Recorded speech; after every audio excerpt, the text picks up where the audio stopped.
सरकारने केलेल्या इंधन आणि अन्य दरवाढीवर काँग्रेसनं रायगड जिल्ह्यात सरकारविरोधात आंदोलन करत जोरदार घोषणाबाजी केली। काँग्रेसचे नवनिर्वाचित रायगड जिल्हाध्यक्ष राजाभाऊ ठाकूर यांच्या सक्षम नेतृत्वात काँग्रेसचे शेकडो कार्यकर्ते या आंदोलनात सहभागी झाले होते। कमरेला नारळाचं झाप आणि बैलगाडीत बसून सरकारचं लक्ष वेधण्यासाठी या आंदोलनकर्त्यांनी अलिबागमध्ये हे आज आंदोलन केलं। यावेळी देशातील बेरोजगारी आणि महागाई विरोधात संताप व्यक्त करण्यात आला। हातात सरकार विरोधातील पोस्टर घेऊन या आंदोलनकर्त्यांनी जोरदार घोषणाबाजी केली। सुरक्षा न देणाऱ्या भाजपशाही नहीं चलेगी, नहीं चलेगी। मोदी तेरा तानाशाही नहीं चलेगी, नहीं चलेगी। मोदी तेरा खुर्च्या खाली करा, दरवाढ कमी करा, नाहीतर खुर्च्या खाली करा, दरवाढ कमी करा, नाहीतर खुर्च्या खाली करा। साल अलिबाग येथे आम्ही कलेक्टर ऑफिस समोर इंधन दरवाढ या विरोधात आंदोलन करत आहोत। आज इंधन दरवाढ म्हटली की फक्त पेट्रोलची दरवाढ एवढंच नाही तर माझ्या भगिनींच्या संसारावर आलेली ही गदा आहे। आज त्यांची चिंता वाढत आहे की आज माझ्या लेकराला मी आज डबा बनवून देते, उद्या बनवून देणार आहे की नाही। आज तिच्या मुलाची चिंता वाढत आहे की मी आज रोजगार आहे, आज मी कामाला जातोय तर मला नोकरी मिळणार आहे की नाही। मग तिला नवऱ्याची चिंता लागलेली आहे की माझा नवरा आज कामाला जातोय, त्याला पूर्ण पगार मिळणार आहे की नाही।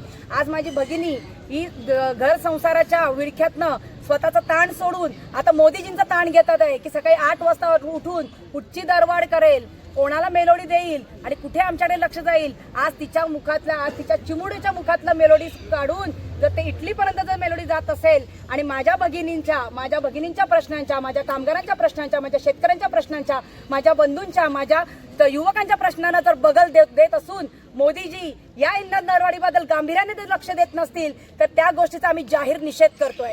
अशा गोष्टींचं जर समर्थन महाराष्ट्र सरकार करत असेल तर त्या ठिकाणी आवर्जून आम्ही सांगतो, आम्ही फडणवीस सरकारचा सुद्धा त्याहून जास्त निषेध करतोय।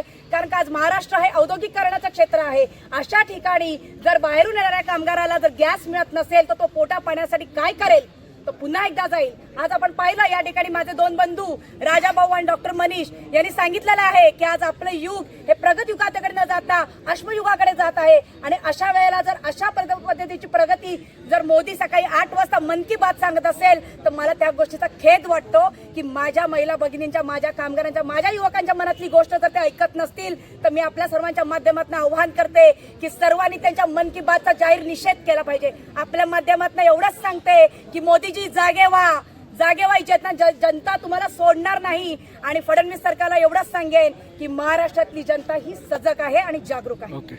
थँक्यू। देशभरामध्ये इंधन दरवाढ होत चाललेली आहे। गेल्या 15 दिवसात जवळजवळ 9 ते 10 रुपयांनी डिझेल आणि पेट्रोल महागलेलं आहे।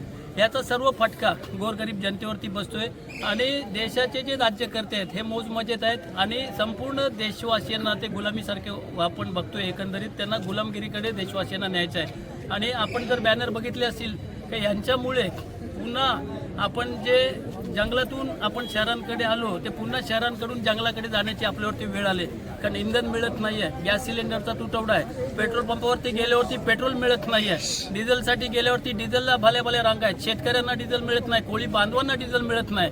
आणि हे सर्व करत असताना हे सरकार मस्तपैकी मगरमस्त होऊन ते आरामात सर्व त्यांचं चाललेलं आहे। आणि अशा या भाजप सरकारच्या विरोधात आम्ही पूर्ण आमचे नेते सन्माननीय राहुलजी गांधी खरगे साहेब, प्रियंका दीदी असतील आणि हर्षवर्धनजी सपकाळ साहेब असतील यांच्या मार्गदर्शनाने देशभरात हे सर्व जे इंधन दरवाढ आहे त्याच्या विरोधात, त्याच पद्धतीने हे जे आपल्या मुलांच्या भवितव्याशी खेळत आहेत, नीटच्या परीक्षा झाल्या त्याचे पेपर यांनी फोडले, जे धर्मेंद्र प्रधान म्हणून जे मंत्री आहेत यांचा राजीनामा जिथपर्यंत घेतला जाणार नाही तिथपर्यंत आंदोलन होतील।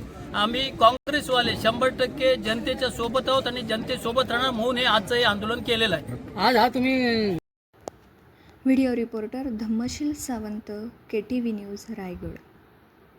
आपल्या परिसरातील बातम्या आमच्यापर्यंत पोहोचवण्यासाठी स्क्रीनवर दिलेल्या क्रमांकावर संपर्क साधू शकता। दूरध्वनी क्रमांक 9833235011। त्याचप्रमाणे अधिक माहितीसाठी स्क्रीनवर दिलेल्या KTV न्यूजच्या ईमेल ID वर देखील संपर्क करता येईल।